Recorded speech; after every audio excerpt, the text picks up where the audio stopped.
Hey guys, so I'm gonna do a review, and I'm sorry but I got sick again for some reason.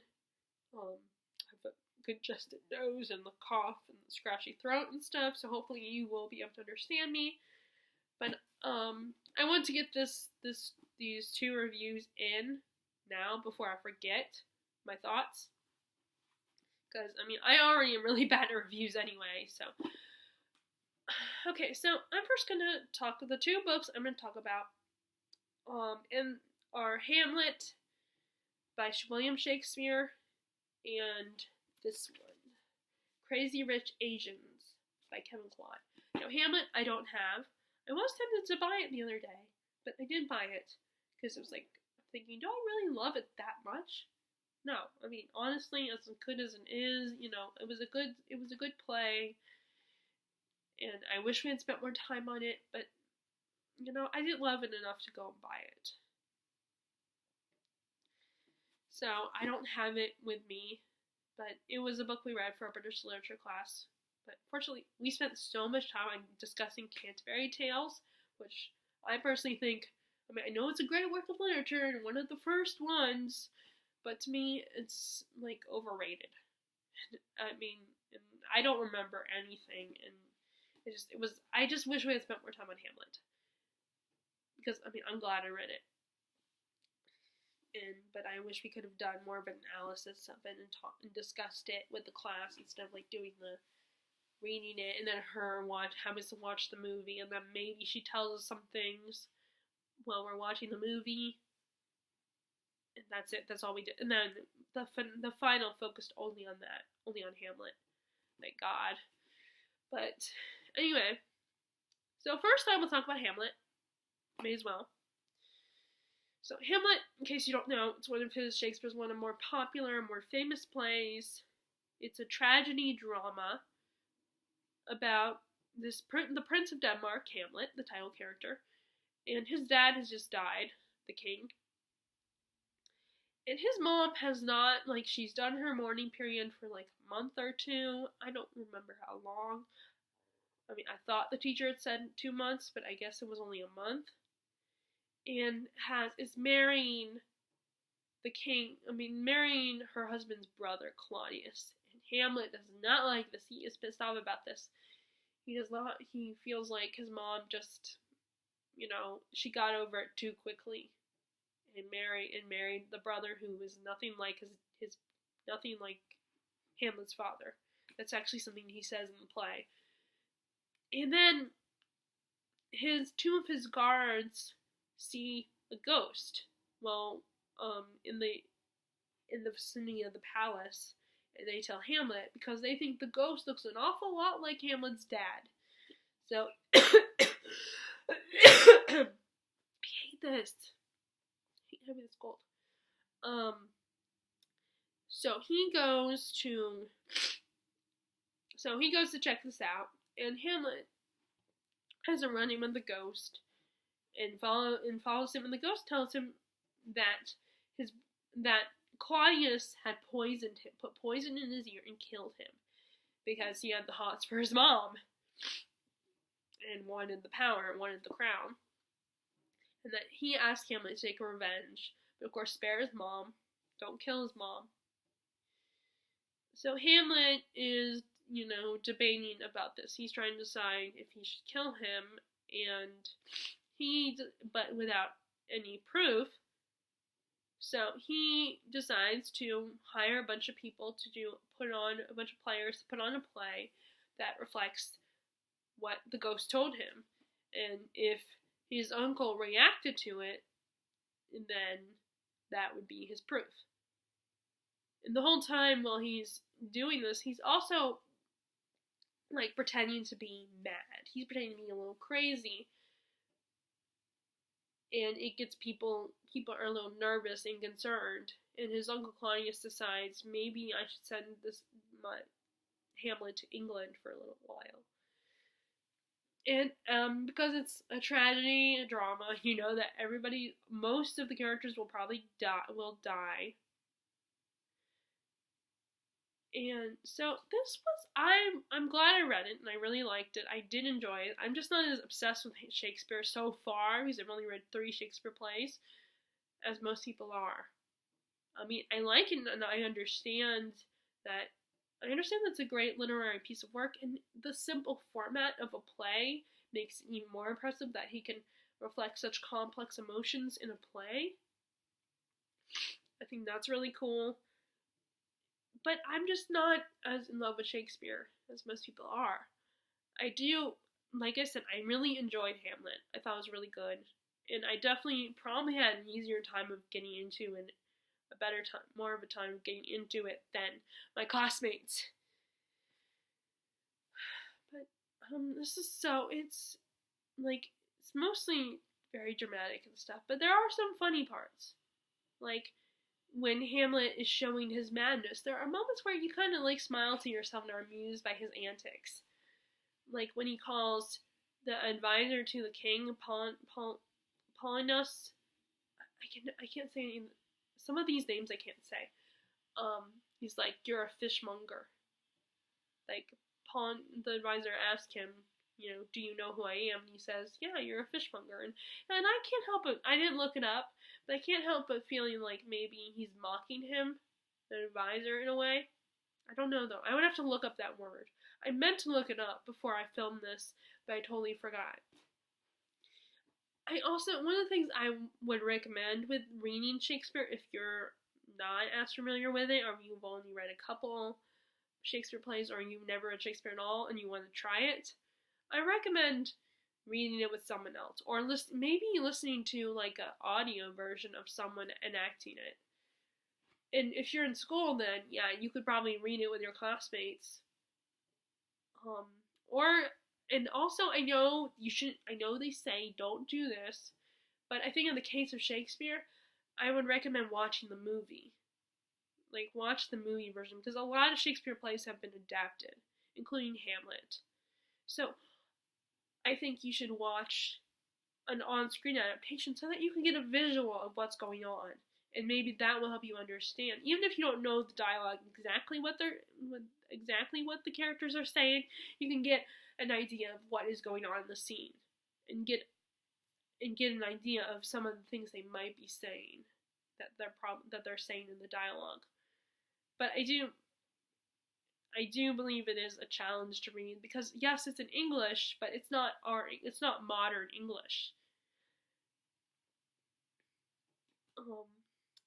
But I think one of the reasons why Hamlet is so popular is because Hamlet is such a complicated character, and you're really trying to decide, is this guy crazy, or is he pretending to be crazy?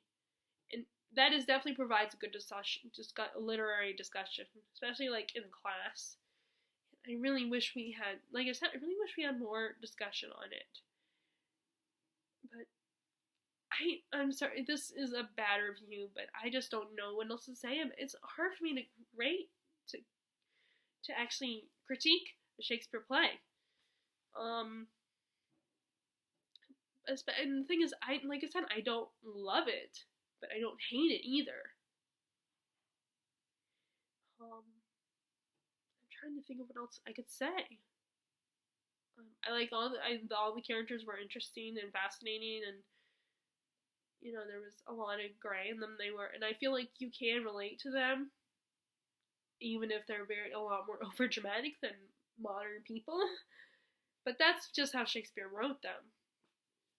But I do think you can still relate to these people and their feelings. Like, people will, sometimes people get a divorce or their spouse dies, and the kids have to deal with the aftermath and the idea of their parent marrying someone else one day.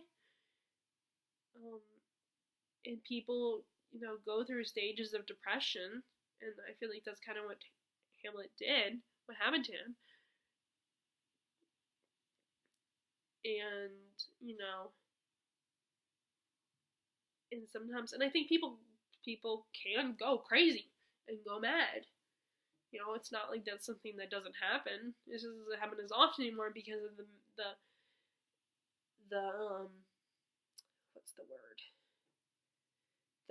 how we've improved so much on coming up with the medicines and the medical techniques, and how we have therapy now. And Hamlet could have used some therapy, I think, if the therapy existed. So I don't know. Like I said, I don't know what else to say. It's hard to criticize, and you can't really criticize. I feel like it's very. I mean, I think you probably could, but I feel like you can't really criticize Shakespeare's writing. I mean, maybe you could. Maybe someone could find something, like someone who studies Shakespeare, and I don't. So I don't know what else. I don't know what else to say, and I want to get to this one, the Crazy Rich Asian. So I'm gonna stop there. It's a good play. I definitely recommend it if you're a Shakespeare fan. If you haven't read it yet. And, Lion King is inspired by Hamlet, so if you're a fan of Disney's Lion King, maybe you want to read Hamlet and find out what inspired Lion King, the Lion King plot. Okay, so when I finally finished this book, Crazy Rich Asian, I started this back in, it looks like September is when I started it, on Goodreads. Because it's because it's a long book, and it's a contemporary book, it's contemporary drama about rich people. I had to take breaks in between the readings of it. But this is a book about this Chinese economics professor, Rachel Chu, and her boyfriend, Nick Young, who I think he's also a college professor as well. He has decided, they've been going out for 2 years now, I want to say, and he's decided that it's time Rachel come to Singapore to meet his family. And also, he's inviting her to his best friend Colin's wedding. And that is basically a really big affair and all that. So, it's like the perfect, and their families are really close, so Nick is thinking this is the perfect opportunity for Rachel to meet his family. But the problem is that Nick has failed to mention his family is rich. Crazy rich. So, and of course, there's that cliche of how rich people are. That trope about how rich people are very judgmental and snobby.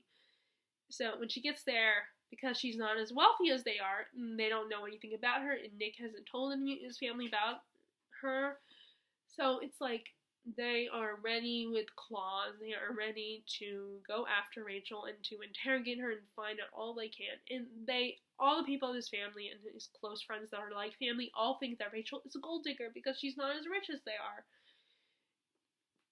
So it's full of crazy, dramatic, and crazy antics. When I was reading this, I was caught between the emotions of amusement at the craziness of Nick's rich family. And at the same time, I was really angry and felt so bad for Rachel because they were constantly judging her and trying to shame her and scare her away. Especially his mom and all the women that like Nick because he's a pretty eligible bachelor in Singapore. And that's all I'm really gonna. And before I get to the spoiler section, I will say it's a pretty easy read. It's a long book, but it's not that hard to read. And I really like how the author really goes into detail about the fashion and the food, because we're in another country, so he has to, he goes really detailed in describing the food and how it tastes and how it smells, and he also goes into this detail about the fashions and like how these people value being fashionable. Especially even the men are big on fashion in this world of rich people. And it's very detailed and descriptive, and I really appreciated that. And the book made me hungry a couple times. I was picturing the food really easily. Okay, so let's get to the spoilers section. So if you have not read Crazy Rich Asians, I suggest you leave and not continue watching this because this is a spoiler-only section. Or if you have not seen the movie, because I've seen the movie too. Okay, so this is, like I said, it's a really good. I love this. I don't read a lot of contemporary, but I did love this book. And oh my god, these people, like some of the girls that, like, his mom first, like, I want to bitch slap her a couple times. His mom is so judgmental and is so mean to her, and she finds out this information that makes Rachel look bad. She finds out the information about Rachel's father and is all like, you're not going to, like, marry my son because of that. And the thing is, Rachel never knew, and they don't believe her. When they tell the information, they're thinking that she's lying. They don't believe that her mother never told her about her dad. And it ends up turning out to be completely different. Like, her dad turns out to be this other guy. Like, her mom, it's ironic that her mom married into a rich family too, because she fell in love with this rich guy and everything when she was young. And then the guy turns out to be an abusive jerk. And then she ends up marrying the guy. She ends up falling in love with the guy who's her neighbor, who kind of protects her and takes her in, and he is actually Rachel's biological father. And it's kind of ironic that her mom was married to a rich guy and that he was abusive towards her mom when they were together. And that's why her mom is so, like, probably doesn't have a good opinion on rich people. Because her one experience with a rich guy was really bad. And his family didn't care. And then what's really disturbing is that, and this pisses me off, is that, like, she, apparently, when Rachel was born, the parents blamed Rachel's mom for the fact that Rachel was not a boy. They were so mad that Rachel wasn't a boy. And they were going to, like, get rid of, I think she says that they were planning on getting rid of Rachel and try again with her getting a boy. It's like, it's not her mom's fault that Rachel's not a boy, that she didn't have a boy. I hate it when people blame the woman, the woman who gets the mom, if the child is not, when they wanted a boy and the child is not a boy. And FYI, biologically and scientifically, the man decides the sex of the baby. He's the one, his chromosomes will decide if the baby's going to be boy or girl. So if anyone's to blame, it's the husband. It's like, and of course, God forbid they blame the man, because the man is a prince and everything, and, it so pissed me off. And, like, another thing that really pissed me off is that there's, like, two women that were vying for Nick's affections, other than Rachel.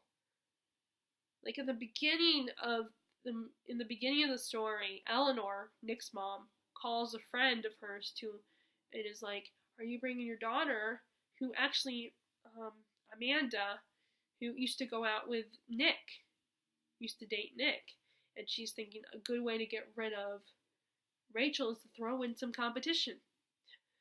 So Amanda, and at first it's funny because Amanda doesn't want to go, but then she's all, but she's also thinking, oh, Nick will never marry Rachel. I know Nick. And I'm just rolling my eyes thinking, he ran away from home. He left Singapore, went to the United States. She just thinks she knows him. People change. People grow. I mean, does she not think? Does she not realize that people will change? Does she think that Nick will never change? That he will always be the guy that she knows? And I'm guessing that's going to be part of the, I'm wondering if that's going to be part of the plot. Because this is a trilogy. There's, like, 2 more books. Because, like I said, it's a trilogy. There's China Rich Girlfriend and Rich People Problems. And I do have an idea of what those 2 are about. Not just from reading the description on the back, because when I went to the store I decided to read the description on the back. And also, one of the booktubers I watch is in love with this book series, this trilogy. And so she decides, she's talking about her history with Nick in front of Rachel, and she calls Nick by the little nickname she gave him when they were in Italy. Nico, and then there's another woman that likes Nick, that is vying for Nick's affections too. That's Francesca, which she's not in the movie. She's not in the actual movie. I don't know if the character's going to be introduced in the second or the third movie, if they make the third one. But she, at the climax of the story, like, she decides to work on helping Eleanor get rid of Rachel. So there's a scene when Rachel is with Amanda and Francesca and some other girls, and they're talking, and Rachel, and Amanda talks about her history, once again talks about her history with Nick in front of Rachel, and then Francesca brings up, and then, wait, no. So after she leaves, and Rachel's thinking, and of course, I would assume the same thing, and I'm thinking, yes, that is right, the right assumption, is that Amanda was trying to make Rachel jealous. And, but then Francesca's like, oh, no, don't be stupid, she's not making you jealous, she's trying to make me jealous, because she knows that I like Nick. And she mentions the threesome between the two of them. And this almost causes them to break up. Nick and Rachel, they almost succeed, but it's not until, then I guess it's not really the climax. It's like kind of like the climax of the movie. Well, not Francesca, but but there's no. Well, okay. Rewind. This is not the climax of the story. But that does almost cause them to break up. But then Rachel decides they need to break up by, when Eleanor and his grandmother telling them about this little bit of information about Rachel's father and how Rachel's mom ran away from him. And, so she, and oh my god, I want to bitch slap that girl so hard. It's like, you're not going to get him. He loves Rachel. Don't you get that? That's what pisses me off. These people do not realize, they don't care about the fact that Nick is in love with Rachel and Rachel's in love with Nick. They don't care about that. All they care about is the fact that Rachel is not good enough. Which, okay, fine. Eleanor is his mother. She loves him and wants to protect him. But she's doing it very selfishly.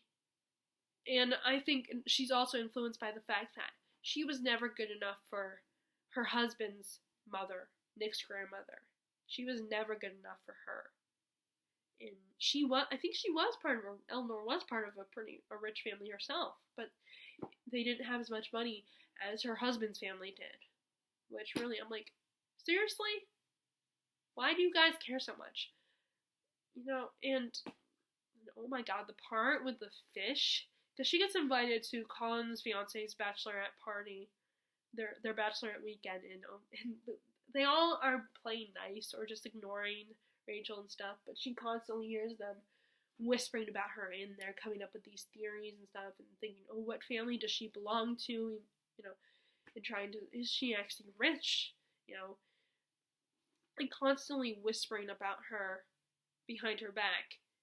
And then Rachel goes to her room, and there is a dead fish in her, I think in the movie it was on her bed, but I think I don't remember where it was in the actual book. I don't remember. I want to say it was in the bathroom or something, in her toilet or something. And they call her you gold digging, and they use the C word. And oh my god, they are so, it's like, really? Why do you have to be so mean? Why do you have to be such bitches? You're not getting Nick. And why do people that aren't as rich as you have to automatically be a gold digger? Rachel didn't know he was rich until it was too late. And that is, of course, at the same time, what else were they going to think?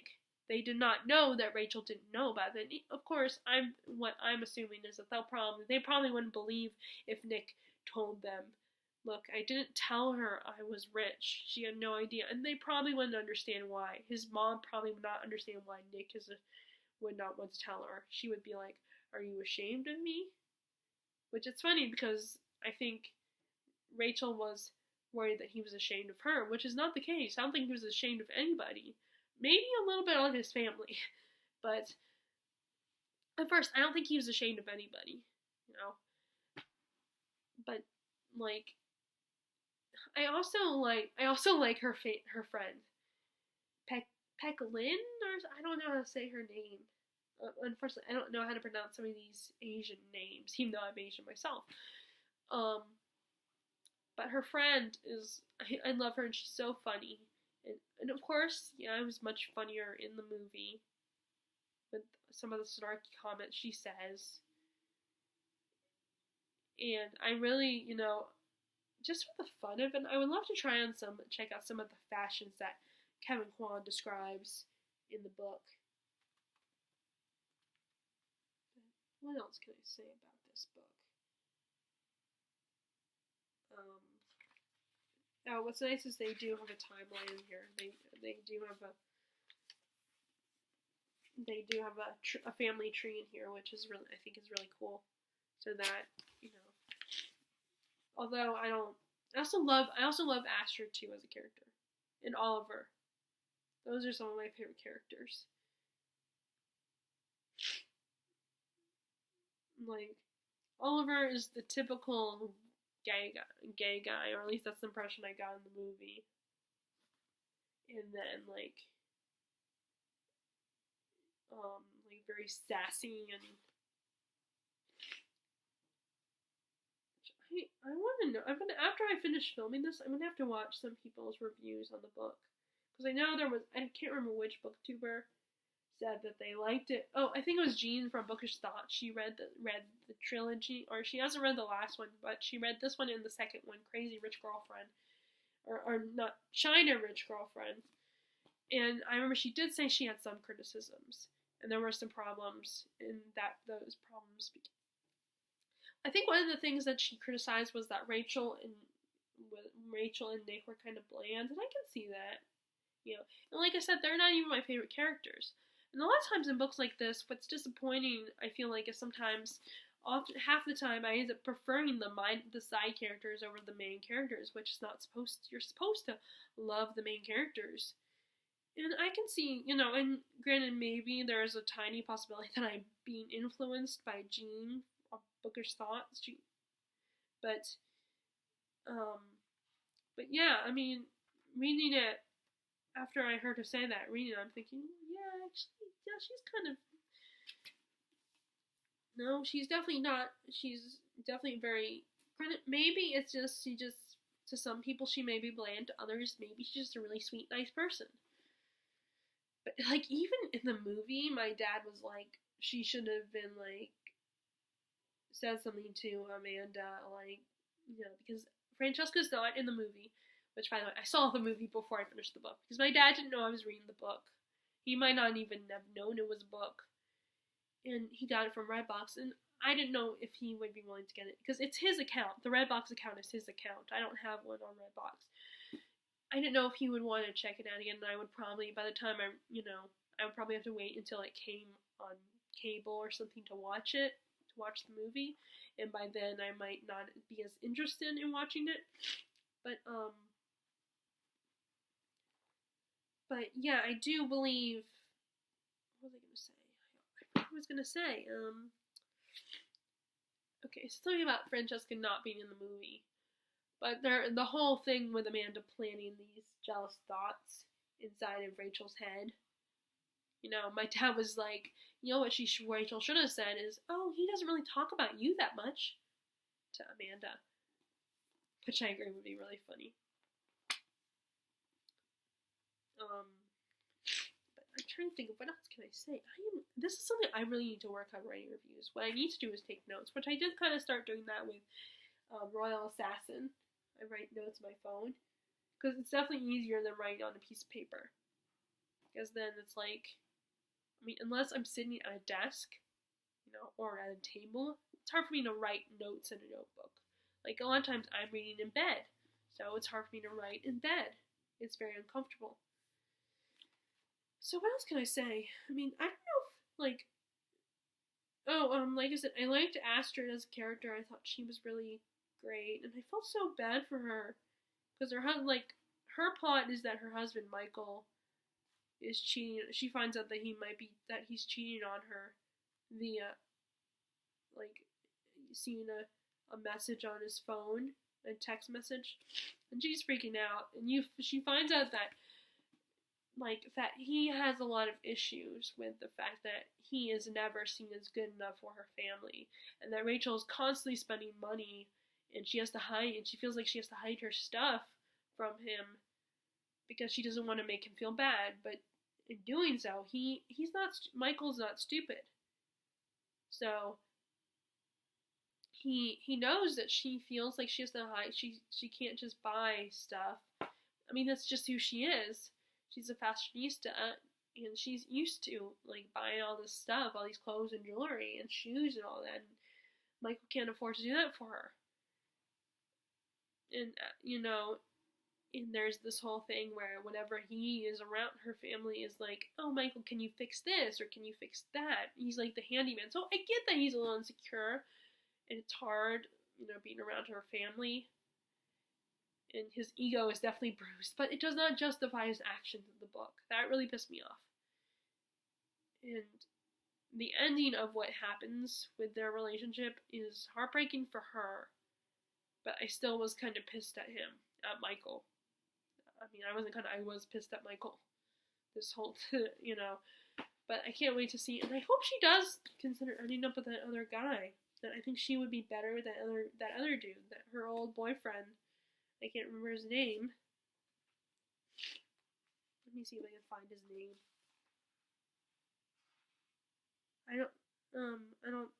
What is this?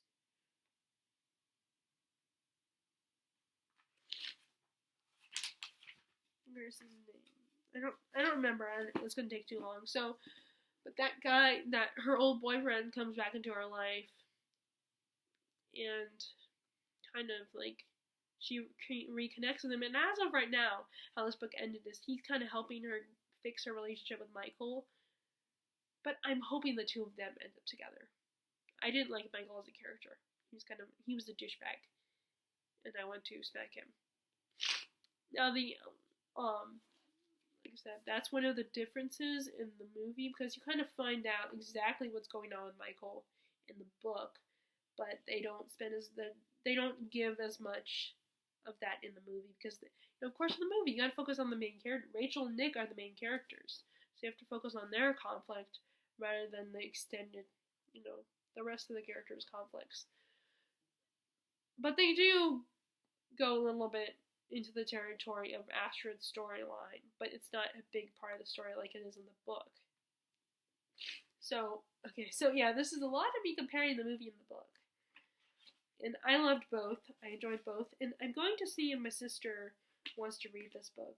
Or I might give it to my mom, but who knows when she'll get around to it. But actually, honestly, it's the same thing with my sister. Who knows if either one of them would get around to it. But I'm going to pass it on to them if they want it. But if they don't want it, then maybe I can donate it to the used bookstore. That's what I'll tell them. Be like, if you guys aren't interested in this book, then I'm going to give it to the bookstore. Or I might keep it and just keep it on my shelf, because what I said in the Joy of Christmas Book Tag video was that I have this issue where, if I'm reading a series, if I bought it, I have to have all the series with me, whether it's on my shelf or in my room somewhere.